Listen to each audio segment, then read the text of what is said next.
নমস্কার সকল বন্ধুদের অনেক অনেক ভালোবাসা শুভেচ্ছা জানিয়ে আমি চলে এসেছি রান্নাঘরে রান্না করতে। তো বাড়িতে আমি এইটা রান্না করব আজকে, এই সিমাইটা। তো বন্ধুরা, এটা তোমরা কিভাবে রান্না করো, আর আজকে আমি রান্না করব এই যে এটা একদম পাকানো লেচির মতন করা। তো এটা আমি আগে ঘি দিয়ে ভেজে নেব।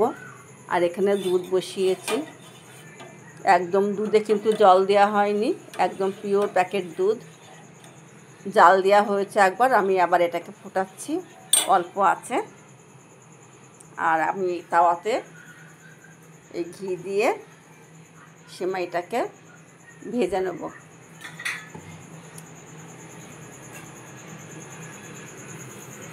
তো দেখতে থাকো আমার ভিডিওটা প্রথম থেকে শেষ অবধি। আমি আজকে এই সিমাইটা রান্না করব। আমার ভিডিওটা প্রথম থেকে শেষ অবধি দেখো। আমি আজকে সিমাইয়ের পায়েস করছি।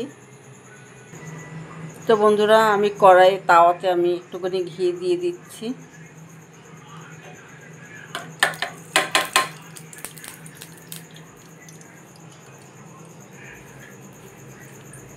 এগুলো আলতো করে ভাজতে হবে। এটা আমি হালকা করে ঘি দিয়ে ভেজে নেব। আর এখানে আমন্ড নিয়েছি, কাজু আর কিশমিশ নিয়েছি, এগুলো কুচিয়ে নেব আমি। তো বন্ধুরা, সিমাইটা আমার ভাজা হয়ে গেছে, দুধটাও আমার ফুটে গেছে। আমি 3টে এলাচ ফাটিয়ে দিয়ে দিলাম। আমি মিষ্টিটা একটু কমই দেবো, ওই জন্য চিনিটা দিয়ে দুধটাকে আমি আর একবার ফুটিয়ে নেব।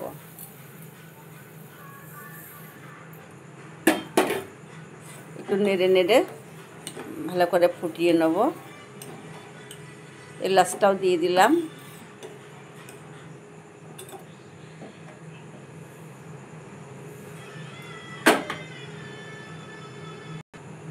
এই সিমাইটার মধ্যে তো দিলে পরে দুধের মধ্যে বেশি নাড়া যাবে না, ওই জন্য আমি 1 চিমটি লবণ দিয়ে দিচ্ছি।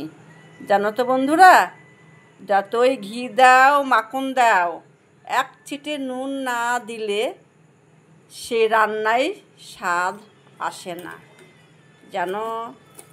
সেটা সবাই জেনে নাও। ঘি দাও মাখন দাও, 1 চিমটি নুন না দিলে কোনো রান্নায় স্বাদ আসবে না। এটা সবসময় মাথায় রাখবে। নুনটা এমনই জিনিস, বুঝেছ? দুধটা আমার টকবক করে ফুটছে। আমি এবার এই ভাজা ঘি দিয়ে ভাজা সিমাইগুলো আস্তে আস্তে আমি দিয়ে দিলাম। গ্যাসটাকে আমি নিভিয়ে দিলাম, এটা আর ফোটানো যাবে না। সিমাইটা দিয়ে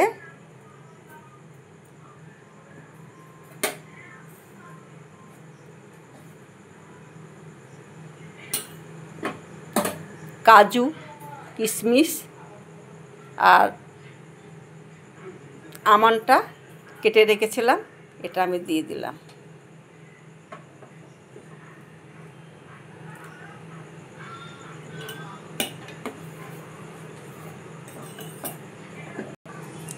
তো বন্ধুরা, আমার সিমাই রান্নাটা হয়ে গেছে।